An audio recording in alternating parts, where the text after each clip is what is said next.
नारायणगावात अजितदादांना भाजपनं काळे झेंडे दाखवले होते। यावरून अजितदादा गट आणि भाजप नेत्यांमध्ये खडाजंगी झाली।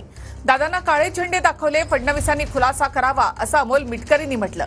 त्यावर फडणवीसांवर बोलणं दादा आणि तटकरे यांना सुद्धा मान्य नाही असं जगदीश मुळीक यांनी म्हटलं आहे।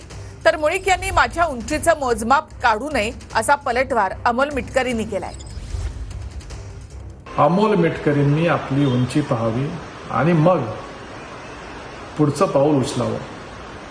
महायुतीचा धर्म आपण पाळत नाही आहोत, महायुतीचा धर्म आपण पाळायला पाहिजे। अमोल मिटकरींनी अशा पद्धतीचे वक्तव्य करू नये।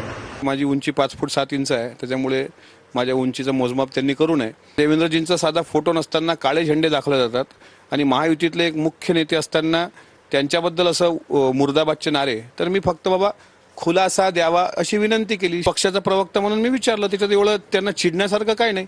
त्याच्यामुळे महायुती टिकली पाहिजे याच मताचे आम्ही आहोत, पण याचा अर्थ महायुतीमध्ये कोणी अवमान करत असेल तर तो सुद्धा आम्ही काही खपून घेणार नाही। तर माझा हिंदुत्व काढण्याची राम सातपुते यांची लायकी नाही असं अमोल मिटकरींनी म्हटलं। राम सातपुतेंनी केलेल्या टीकेवर अमोल मिटकरींनी हा पलटवार केला।